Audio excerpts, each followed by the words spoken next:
do a lot of fun presentations and like my debugging journey or whatever.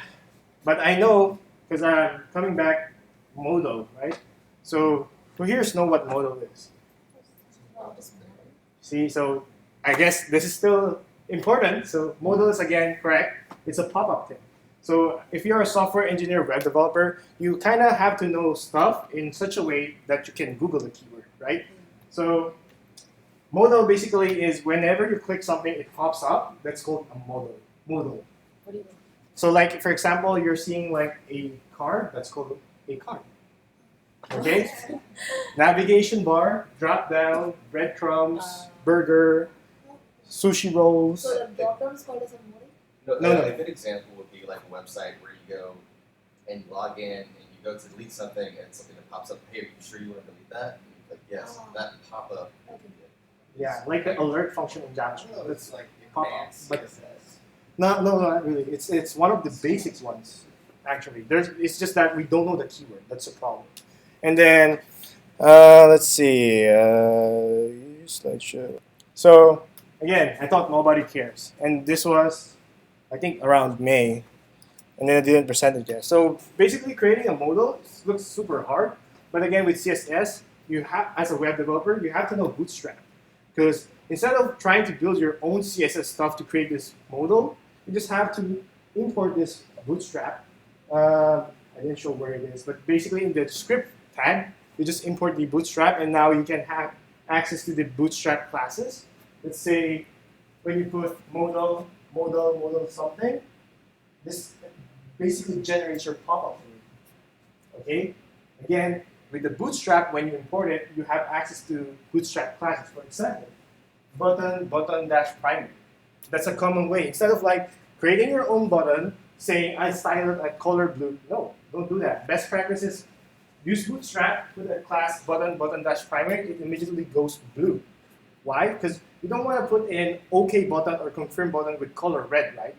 So just put like that one. Okay. So just to give you a background, this was when I was doing Rails, and then I was trying to put modal, and it's not working. And then this is really a journey of my Google search. Okay, so this is my modal. Okay, and basically I would say float right is in a container. It shows somewhere there on the right, and it would link to this say embedded Ruby. This would link to the show page, and grabs the instance variable. Of course, it creates the object. This one is grabbed from the database, and again, this is the button color. Data toggle modal data target. Okay, it basically means that it will look for this ID show modal, which is this one. Okay, and process this one. Okay, moving on. Don't really focus on that one. And again, that was the button. Watch demo modal, something like that. So when I deploy it in my Rails application, my problem is when I click this. Whoa, cool, works. When I click this. Oh, I still have this. Wow. When I click this, I still have this. What the hell? Right? Whenever I click different cards, it still generates this one. I was like, I'm doing it right? So 2 very boring minutes later, okay, let me dig deeper. Okay, data target, show modal. Okay, I was able to find the ID show modal. Next, 3 hours later, Google search, data target in Rails, link to modal Rails. I didn't get anything. Modal not change Rails. Modal not changing with active record Rails. Active record is your object relational mapping.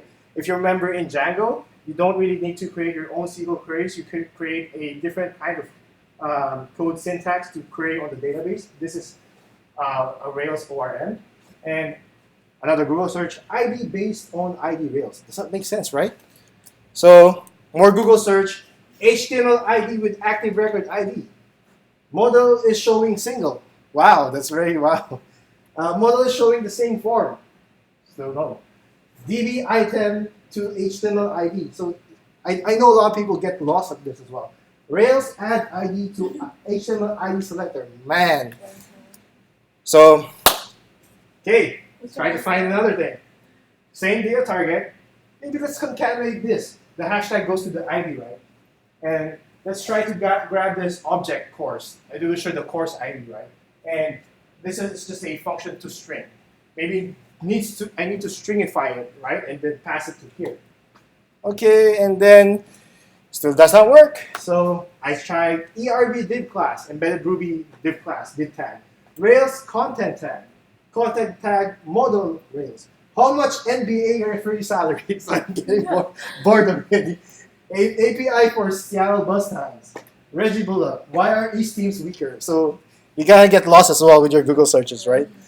And then one eternity later, how to pass Rails ID to HTML.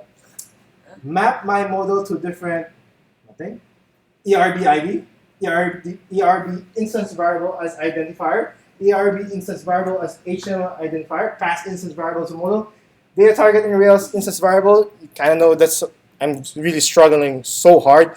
Add hyphen to Rails, add hyphen to Rails, add hyphen Rails between spaces. Can you use numbers for ID HTML? And then now, look, SpongeBob, I think he got the answer. I found a search. This is true for any web development when you're doing a modal. So basically, actually I found this somewhere that the ID token must begin with the letter regex, capital A and small uppercase, lowercase alphabets, followed by any number of letters, digits, whatever. For the class attribute, there's no such limitation. Can you use numbers for ID HTML? Okay, so try doing some concatenation stuff again. Woo, it worked. Wow, it worked. But we're not done yet. I think I forgot what this is, but I think it's not showing for others. And then modal from navbar not working, bootstrap. And then now I think it kind of leads me somewhere. This was covered in the official documentation. So I guess one of the good things is you need to put bootstrap. Well, the modal markup placement. I make this bold. Why? Because this was the Google search that led me to the answer. So basically, I'm just going to read this. Always try to place a modal's HTML code in a top-level position in your document, which is the code base, to avoid other components affecting the model's appearance or functionality. Put the div tag that has the modal class outside of the navbar. You can leave the modal triggering the A tag in the navbar. So basically, my modal was here, my code base was here, and freaking error. I should just put it here. That's it, right? And then lots of Google search. So now, here's what I need. That should be my modal. Now sounds familiar. Modal is, it pops out and usually tries to graze out the page. And that's it. And usually I just say thank you next, whatever. Thank you.